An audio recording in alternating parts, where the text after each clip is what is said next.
Mikhailo Mudryk has confirmed to us that he's being held as a captive at Shakhtar Donetsk. He's being kept there in a way that he doesn't love, and he has gone ahead to call for Arsenal to come out and really save him from the prison where he is. Then Declan Rice is one of those players that is being linked to Arsenal, and we're going to come out and really let you know what Jacobs Ben is really basing on to really hint on Arsenal signing Declan Rice. Then we are going to talk about Mikel Areta being nominated in the Manager of the Month, and there are some two Arsenal players that have been really named in the Player for the month of December, and obviously we are going to really close it down with another quote coming in from the Shakhtar Donetsk vice president as far as Arsenal and Mudryk talks are really concerned. Welcome to this channel. Rokani David is my name. Smash the like button, comment and share. And if you're really watching us for the very first time, endeavor to subscribe to this channel so as not to miss out on the stories that we do upload in here on a daily. How are you? We are watching the game of Chelsea, and obviously it's really a balanced one, though Chelsea is really trying to go on and do the needful and win this game of football. Now, let's go into this, because Arsenal fans will love either Man City to draw or Chelsea to win, because that will leave them 7 or 8 points clear ahead of the Premier League table. Yet Man City is going to be playing United next weekend, or this weekend. Not this weekend. This weekend is FA Cup. Next weekend, as United is playing Chelsea, and Arsenal. Sorry, United is playing Man City and Arsenal is playing Spurs. If Arsenal happen to win against Spurs and maybe Man City is beaten by United, Arsenal would have stretched it lead to like 10 points. That is something that Mikel Areta would always love to be on. So let's pray to it that it happens that way, because Arsenal deserves this trophy, and even everyone has gone ahead to really recommend it to Arsenal. Today, there is an Instagram account known as Arsenal Memes. Obviously, he posted this photo when Mudryk is really put into prison. Now, obviously, according to what is really happening around Arsenal, Mudryk, and Shakhtar Donetsk, the guy looks like he's in prison, because if you're wanting to go out and the team is really overpricing you out of a move to go where you want, and there is another team known as Chelsea trying to come in through and really create a bidding war between Arsenal and Chelsea, that obviously confirms to you that your passion is not being considered as far as your thoughts are really concerned. But Arsenal Memes posted that Mudryk is really in prison, and you see this is Mudryk behind bars, and Mudryk, to confirm this, went ahead to like the post. You see, that is Mudryk. This is his exact Instagram account, and he said Mudryk 10 liked and 2,000 others. So he was confirming to us that obviously he's in prison. He's being held captive for a reason of really showing his admiration for Arsenal. Arsenal making 2 bids, being rejected by Shakhtar, because Shakhtar has gotten another suitor known as Chelsea in the move. And today, obviously, the president is really meeting Tony Boyle, and is already in London and is at Stamford Bridge to watch this game of football. And remember, Chelsea have the money. They were supposed to go on and pay for a player called Enzo Fernandez. 85 million euros are there up for grabs, and Chelsea are really trying to splash them on Mikhailo Mudryk. But we are waiting to see what the situation is going to be like. But Mudryk has confirmed to us that I'm in prison. I really want to leave Shakhtar. Arsenal have done the needful. They've put in a second bid. It has been rejected, and we don't know what is really coming next after all that. But you know that there is a man who always keeps his ear on the ground as far as the transfers are concerned. That is none other than Fabrizio Romano. He has gone ahead and fetched what the vice president, Nicolini, of Shakhtar has gone ahead to hint about the current situation of Mikhailo Mudryk. After Mikhailo Mudryk liked a post that confirmed that he's being held captive, he's in prison, and is not wanted out of Shakhtar, not until a team brings 100 million euros. The vice president of Shakhtar went ahead to reiterate the words of his supreme boss, and he said, "We are not in a hurry to sell Mudryk. We don't need money. We consider Mikhailo stronger than Anthony, so you can now understand the value," tells Calesio Napoli 24. The price tag is clear, he added. Now, that means before the coming in of Chelsea, they had really reached an extent of saying, all right, we are in talks with Arsenal constantly, and I think that a deal is going to be reached. Now, when Chelsea comes in through, they have a second option. This is something that Shakhtar really wanted. If you create a bidding war between Arsenal and Chelsea, you'll get a person who's going to get you more money. Competition really leads to you benefiting in a lot. You get? So, he talks about Anthony. Anthony came in at 100 million euros, meaning that they are wanting 100 million euros and is now negotiating with Chelsea. I don't know whether it's all going to be about the 100 million euros. And I don't believe Chelsea are really willing to offer 100 million euros, but I believe they can extend it to 85 million euros. That's like 73 to 75 million pounds. I think it will be around the corner. So as things stand, Shakhtar want 100 million euros. And they believe that the player is more talented than Anthony, so they should even pay more. But it's like a blessing for Arsenal not to be charged even more. That's what they are really insinuating. So the current situation of Mudryk is really tricky. But let's wait and see how these things are going to unfold.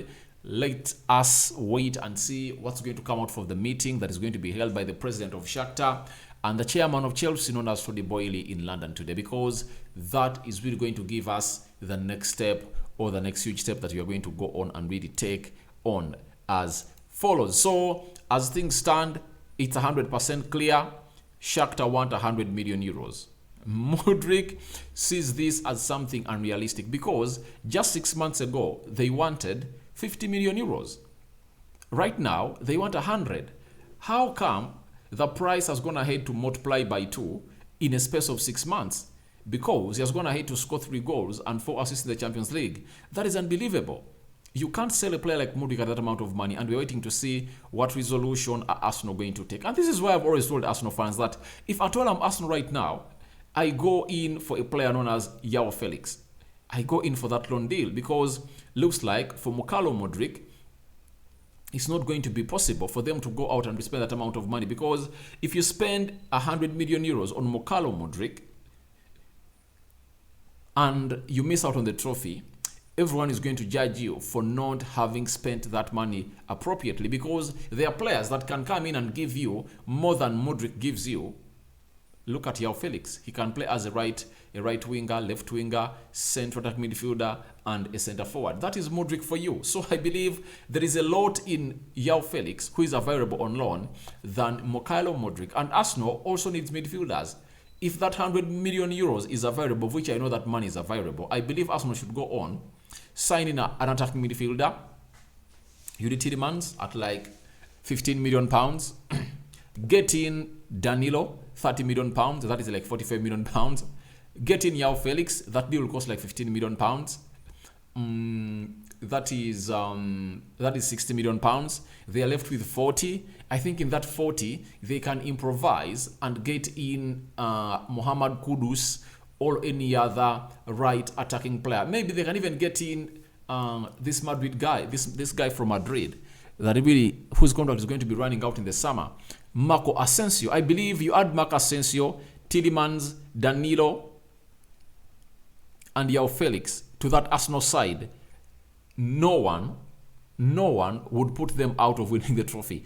If at all Arsenal can get that 100 million euros and they sign like 4 players, they can really put out a run that no team can really put out, because they would have strengthened their second string side, especially coming off the bench.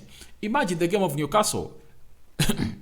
In the 60th minute, Mikel Arteta making these changes. Get out Bukayo Saka for Marc Asensio. Get out Xhaka for Yuri Tielemans. Get out Nketiah for João Felix. You get those three substitutes would have impacted that game a lot, and the intensity would have been taken to another level, and Newcastle wouldn't have matched that level of intensity, because for Marc Asensio it's not like Bukayo Saka. Saka needs space to operate, especially to take on players, but Marc Asensio acts well in tight spaces, not so? So 100% believe that is really something that is going to go ahead and really happen into this season. If at all Arsenal is really wanting to go ahead and really make it big, I believe back off the deal of Mudryk, get in Yao Felix, get in Yuri Tielemans, and get in other players that can help Arsenal really get or put them in a position of not really losing out. Because 100 million euros is really too much money to spend on one player, especially that is not proven. And however much is liked, you let Chelsea remain in the rest. And they also won't allow to pay 100 million euros if at all they are there alone. But they are doing this to really make it hard for Arsenal to get in a player like Mudryk, because they know how talented he is, and Arsenal are really trying to find a solution. Now, after that, Jacobs Ben has hinted on Declan Rice possible move to Chelsea. He has said, sorry, to Arsenal. Sources have said on multiple occasions that Declan Rice would like to stay in London. Arsenal and Chelsea will definitely be in the race for Rice. He's a priority for Chelsea, but I think Arsenal could access the area and weigh if up against other targets. So, Arsenal is being linked to Declan Rice. Isn't this an agent-driven story? When I look at Arsenal, they cannot go on to spend 70 to 80 million pounds on a player like Declan Rice. There is Danilo, whom they believe is far much better than Declan Rice, and is at 35 million pounds. Arsenal were chasing Danilo. They were chasing for Tielemans. They were chasing for Douglas Luiz. And when you look at the quality of those three players I've talked about, their quality, Declan Rice's quality is nowhere near the quality of those three players. Let no one lie to you. You know, people have gone ahead to overrate Declan Rice. He's really a very good player, but he is not really at that level of Tielemans, Danilo, Enzo Fernandez, Caicedo. You get those kind of players. He's 24, 25, but they are young players that are really doing a better job for that are doing a better job for their teams in that position. There are very many good players that really proven to us that they're really better. Even I think Stefan Amrabat is really better than Declan Rice, and is available for like 45 million euros. And I believe if at all I'm Arsenal, I cannot go in for Declan Rice because it's really hilarious to pay that amount of money. And he continued to let us know about Declan Rice deal to Arsenal that West Ham are resigned to losing Declan Rice. That's it. They were busy. They were very bullish last summer, telling suitors that it was £100 million plus deal. Now I think that West Ham will sell Declan Rice at a fraction of that, something around 70 to 75 million pounds mark.